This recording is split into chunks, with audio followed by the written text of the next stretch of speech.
सदर मोहतरम जनाब पॉपुलर साहब, मेरे सामने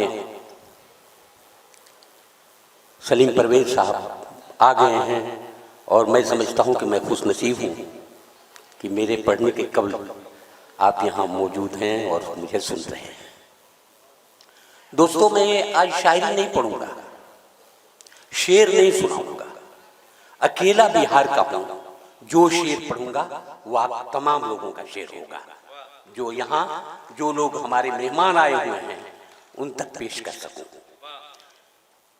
जाहिर है कि मैं तंज़ो मिज़ाह का शायर हूं और मिज़ाहिया शायरी अगर बिहार को माइनस कर दिया जाए तो मिज़ाहिया शायरी कमजोर हो जाएगी। मैं अपना नाम उसमें नहीं गिनवाता, लेकिन इस बिहार से ऐसे ऐसे तंज़ो मिज़ाह के शायर निकल के सामने आए जिनको सुना जा सकता है, महसूस किया जा सकता है कि तंज़ो मिज़ाह की शायरी क्या होती है। मैं 4 मिसरे हाजिर करता हूं और सुने कि एक मंजिल के मुसाफिर हैं यकीनी हम तुम। एक मंजिल के दोस्तों, जरा सा अपने ज़हन को आज के हालात जो हैं वहां लेके आए और आप महसूस करें कि एक मंजिल के मुसाफिर हैं यकीनी हम तुम, बस वहीं जाके ठहर जाएंगे जाते जाते। एक मंजिल के मुसाफिर हैं यकीनी हम तुम, बस वहीं जाके ठहर जाएंगे जाते जाते। ये अलग बात है हम भूख से मर जाएंगे, तुम भी मर जाओगे इस मुल्क को खाते खाते। अच्छा है, वाह वाह वाह वाह वाह वाह वाह वाह, जिंदाबाद जिंदाबाद। दोस्तों, मैं बिहार का हूं और कहा यह जाता है कि दिल्ली में एक अंग्रेज स्टेशन पर आया और आकर एक ऑटो में बैठ के कहने लगा कि इस मुल्क में अलग अलग सूबे हैं, अलग अलग बोलियां हैं, लेकिन पहचान क्या है? तो ऑटो वाले ने कहा कि आओ मैं पहचान कराता हूं। वो साहब आ रहे हैं ना, तुम्हें मूछें नहीं हैं, उनको मूछें हैं, जाकर मूछ पे ताव दे के देख। गया, जाकर मूछ पे ताव दिया तो बाबा पटक के मारने लगे। पिट के आया तो कहने लगा कि साहब वो मुझे मारता है। कहा कि जी ये हरियाणवी है, इनकी पहचान यही है। कहा कि और पहचानेगा? वो साहब पगड़ी बांध के आ रहे हैं, सिर्फ इतना जाकर पूछना कि 12 बज गए।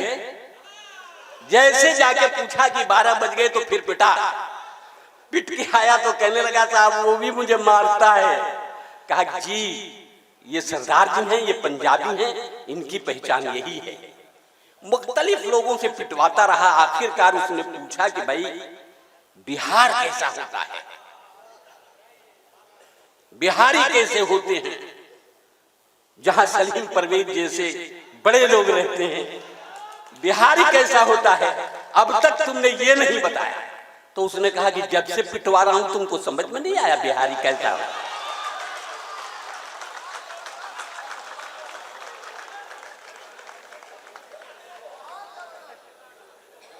एक मंजिल के मुसाफिर हैं यकीनी हम तुम, बस वहीं जाके ठहर जाएंगे जाते जाते। ये अलग बात है हम भूख से मर जाएंगे, तुम भी मर जाओगे इस मुल्क को खाते खाते। अब ये 4 मिसरे और पढ़ता हूं, कलेजे पे हाथ रख के कहिएगा कि मैं सच बोल रहा हूं या गलत, लेकिन जिस मूड में आप सुन रहे हैं उसी मूड में सुनिएगा। अर्ज किया है कि हम हैं गरीब फिर भी कहां छूट रहे हैं, हम हैं गरीब फिर भी कहां छूट रहे हैं, जिनसे लिए थे कर्ज हमें कूट रहे हैं।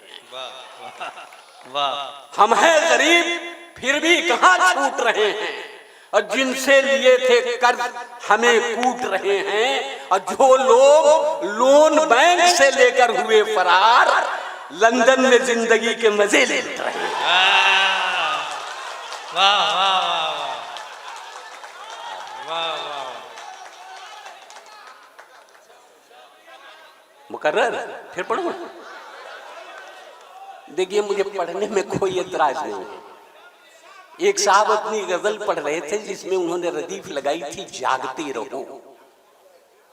जब गजल पूरी हो गई तो एक साहब नीचे से कहने लगे कि साहब मुकर्रर। उन्होंने कहा कौन सा शेर पढ़ूं? कहा कि पूरी गजल पढ़िए। कहा इस गजल में कौन सी खास बात है कि मैं पूरी गजल पढ़ूं? कहा कि कुछ नहीं, 3 कौड़ी की गजल है लेकिन रदीफ काम की लगाई है। आज मोहल्ले का चौकीदार छुट्टी पर है, आप ही से काम लिया जा रहा है। वाह। हम हैं गरीब फिर भी कहां छूट रहे हैं, और जिनसे लिए थे कर्ज हमें कूट रहे हैं। जो लोग लोन बैंक से लेकर हुए फरार, लंदन में जिंदगी के मजे लूट रहे हैं। अब ये 4 मिसरे और पढ़ता हूं कि वफादारी निभाने में अदाकारी नहीं करता। वफादारी निभाने में अदाकारी नहीं करता। वो अहमक है जो गद्दारों से गद्दारी नहीं करता। वफादारी का ये आलम के सब कुत्ता समझते हैं, यही सब सोचकर मैं भी वफादारी नहीं करता। वाह वाह वाह वाह। यही सब सोचकर मैं भी वफादारी नहीं करता। ये 4 मिसरे पढ़ता हूं, देखना चाहता हूं वैशाली की धरती जो आज से नहीं 6ठी शताब्दी ईसा पूर्व से इस वैशाली का नाम न सिर्फ दुनिया के इतिहास में लिखा हुआ है, और जहां वैशाली है आज पूरी दुनिया के लोग ये सोचते हैं कि वैशाली क्या है, जिसने पूरे समाज को एक संदेश दिया है, जहां आजादी की परिकल्पना की गई थी, वहां पढ़ रहा हूं। ये 4 मिसरे पढ़ता हूं, जरा मूड में सुनिएगा कि वफा को मैं जफा लिखूं, वफा को मैं जफा लिखूं, जफा को मैं वफा लिखूं। क्या बात। वफा को मैं जफा लिखूं, जफा को मैं वफा लिखूं, और सुलगती धूप की किरणों को सावन की घटा लिखूं। अब मेरी मजबूरियों को तू जो चमचा नाम देता है, बता इस दौर में मैं ये नहीं लिखूं तो क्या लिखूं? बता इस दौर में मैं ये नहीं लिखूं तो क्या लिखूं? हजरात ये 4 मिसरे भी पढ़ता हूं, और सुनिएगा, इशारों इशारों में मेरे साथ वहां तक सफर कीजिएगा जहां मैं आपको ले जाना चाहता हूं कि सच सच बयान करते हैं हम आपकी कसम। सच सच बयान करते हैं हम आपकी कसम। सच सच बयान करते हैं हम आपकी कसम, नाकामियों ने हमको बनाया है मुहतरम। सच सच बयान करते हैं हम आपकी कसम, नाकामियों ने हमको बनाया है मुहतरम। और हमने भी आशिकी के हजारों जतन किए, मौका नहीं मिला है तो साधु बने हैं हम। क्या बात है। मौका नहीं मिला है तो साधु बने हैं हम। वाह वाह वाह वाह। दोस्तों जरा बारीक बात आप तक पहुंचाना चाहता हूं, हाजिर करता हूं। ये वैशाली है, हमारे सामने सलीम परवेज जैसे लोग बैठे हुए हैं जहां ये 4 मिसरे पढ़े जा सकते हैं। सुनिए, हाजिर करता हूं कि कदम कदम पे सियासत का जाल है कि नहीं, कदम कदम पे सियासत का जाल है कि नहीं, मगर चमन में हमारा जमाल है कि नहीं।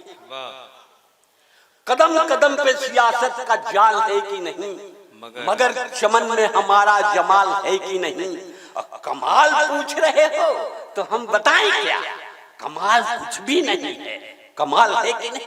वाह वाह वाह। कमाल कुछ भी नहीं है, कमाल है कि नहीं। आइए हजरात 2 तज़मीन पढ़ूंगा और उसके बाद एक छोटी नज़्म पढ़ूंगा, सुनिए। हाजिर करता हूं। अर्ज किया है कि सर से बांधा था जिसने कफन साथियों, सर से बांधा था जिसने कफन साथियों, सर से बांधा था जिसने कफन साथियों, ऐसे नेता का देखो वचन साथियों, जंग जिस दम छिड़ी कह के यूं चल दिया, अब तुम्हारे हवाले वतन साथियों। वाह वाह वाह वाह वाह, अब तुम्हारे हवाले वतन साथियों। वाह वाह वाह। एक तज़मीन और पढ़ता हूँ, तज़मीन सुनो। हाजिर करता हूं कि लड़ता हूं हर इलेक्शन नुस्खे बदल बदल के, लड़ता हूं हर इलेक्शन नुस्खे बदल बदल के, गुंडों से मिल मिला के कभी आंसुओं में ढल के, अब बाकी हैं और नुस्खे तुम सीखो मेरे चमचो, यह देश है तुम्हारा नेता तुम ही हो कल के, यह देश है तुम्हारा नेता तुम ही हो कल के। दोस्तों एक तज़मीन पढ़ता हूं, सुने। मैं सीवान से आपकी खिदमत में हाजिर हुआ हूं। सीवान का नाम मैं जल्दी बताता नहीं, लेकिन इसलिए बता रहा हूं कि इस तज़मीन में कहीं न कहीं मैंने सीवान से कुछ काम लिया है। अब हाजिर करता हूं कि जो भी ससुर ने हमको दिया दान ले चले, जो भी ससुर ने हमको दिया दान ले चले, और टीवी फ्रिज को लाद के सीवान ले चले, जो भी ससुर ने हमको दिया दान ले चले, और टीवी फ्रिज को लाद के सीवान ले चले, लेकिन चली जो साथ में दुल्हन तो ये लगा हम आज अपनी मौत का सामान। वाह चाहे वाह। हजरात पता नहीं आपको कितनी खुशी हुई, मुझे बड़ी खुशी हुई कि ख़वातीन को सियासत में हिस्सेदारी मिल गई है। अब ये अलग की बात है कि इस इलेक्शन में नहीं, अगले इलेक्शन से, लेकिन एक रिसर्च है, सुनिएगा डॉक्टर साहब, कि अगर ख़वातीन को रिजर्वेशन है तो माफ करेंगे, मैं तंज़ो मिजाज का शायर हूं, मुझे कुछ थोड़ी सी छूट मिलनी चाहिए। और चुनाव का मंजर कैसा होगा सुने, कि एक भीड़ सी लगेगी सियासी दुकान पर, एक भीड़ सी लगेगी सियासी दुकान पर, आएगी हाथ जोड़े हसीना मकान पर, अब मांगेगी वोट अपने चुनावी निशान पर, अब बिजली गिरा के जाएगी एक एक की जान पर। एक भीड़ सी लगेगी सियासी दुकान पर, आएगी हाथ जोड़े हसीना मकान पर, मांगेगी वोट अपने चुनावी निशान पर, बिजली गिरा के जाएगी एक एक की जान पर, अब बंदूक चुप रहेगी सियासी तनाव में, अब गोली चलेगी आंख से अब के चुनाव में। आइए एक नज्म पढ़ता हूं, एक नज्म हाजिर कर रहा हूं, सुने। कि बिहारी हूं, बिहार की बात मुझे करनी चाहिए, हाजिर करते हैं, सुने। कि शहर के नुक्कड़ पे रहते थे कोई फेमस हकीम, शहर के नुक्कड़ पे रहते थे कोई फेमस हकीम, नाम था मशहूर उनका हर तरफ मिर्जा नसीम, ठीक उनके सामने एक दारू की दुकान थी, महकशों की जान थी, दिल वालों की पहचान थी। एक दिन खांसी से मैं कुछ इस कदर लाचार था, चल पड़ा हिकमत की खातिर मैं बहुत बीमार था। रास्ते में एक शराबी रोक कर कहने लगा, आपकी बीमारी की विस्की ही है असली दवा। अब बात मेरी मानिए, नुस्खा हकीमी छोड़िए, आप भी अंगूर की बेटी से रिश्ता जोड़िए। आइए दुकान से 2-4 बोतल लीजिए, आपकी खांसी चली जाएगी, विस्की पीजिए।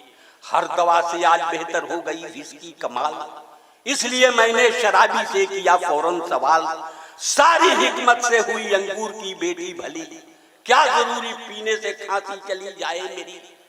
बात सुनकर उस शराबी ने अजब दावा किया, बात सुनकर उस शराबी ने अजब दावा किया, आपकी खांसी है क्या, नाचीज को देखे जरा। घर गया, दौलत गई, बीवी गई, रुतबा गया। और सब गए तो आपकी खांसी नहीं जाएगी क्या?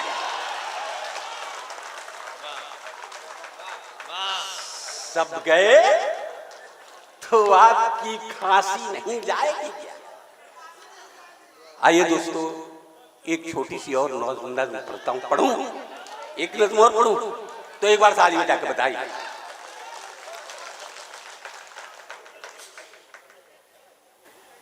सुने। अरे भैया कहां थे अब तक? हाँ सुनिए, मैं हाजिर करता हूं।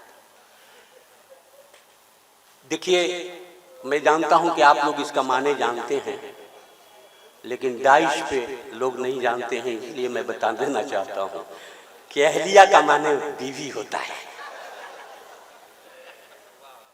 हाजिर करता हूं कि एक साहब अहलिया के साथ जब होटल गए, एक साहब अहलिया के साथ जब होटल गए, प्यार और जज्बात की रंगीनियों में ढल गए। एक टेबल पर गए, बैरे को ऑर्डर कर दिया, खाना लाए तब तलक एक वाकया नाजिल हुआ। आ गई एक शोख लड़की, गुलबदन थी फूलझड़ी, जैसे कोई हुस्न की मलका हवाओं पर चढ़ी। एक नजर देखा तो ठिठकी, हो गई पल भर खड़ी, हेलो कहकर मुस्कुराई, फिर वहां से चल पड़ी। कौन है ये लड़की? बीवी ने जब ये पूछा, एक साहब अहलिया के साथ जब होटल गए, प्यार और जज्बात की रंगीनियों में ढल गए, एक टेबल पर गए, बैरे को ऑर्डर कर दिया, खाना लाए तब तलक एक वाकया नाजुल हुआ। आ गई एक शोख लड़की, गुलबदन थी फुलझड़ी, जैसे कोई हुस्न की मलका हवाओं पर चढ़ी। एक नजर देखा तो ठिठकी, हो गई फौरन खड़ी, हेलो कहकर मुस्कुराई, फिर वहां से चल पड़ी। कौन है लड़की? बोल रहा हूं, ये नज़्म बोल रहा हूं। कौन है लड़की बताओ? कौन है लड़की? अच्छा दूसरी वाली पढ़ लेता हूं। अच्छा आइए दूसरी से पढ़ता हूं। एक नज़्म पढ़ता हूं कि रेलगाड़ी के सफर में एक भिखारी भी चला। रेलगाड़ी के सफर में एक भिखारी भी चला, और सब किसी से मांगता वो पास मेरे आ गया। धीरे से कहने लगा, मुझ पर करम तो कीजिए, खाना जाकर खा सकूं, बस 20 रुपया दीजिए। इत्तेफाकन मैं वहां उस वक्त खाली जेब था, इसलिए आहिस्ता मैंने माफ कर दो ये कहा। माफ कर दो सुनते ही वो इस कदर चला गया, बड़बड़ाता और भी वो पास मेरे आ गया। माफ करते करते तो बर्बाद होकर रह गया, और ठीक से मैं जोड़ दूं तो लाखों का घाटा लगा। और धीरे से फिर ये कहा कि 1 रुपया दीजिए, एक भूखे पर मियां कुछ भी करम तो कीजिए।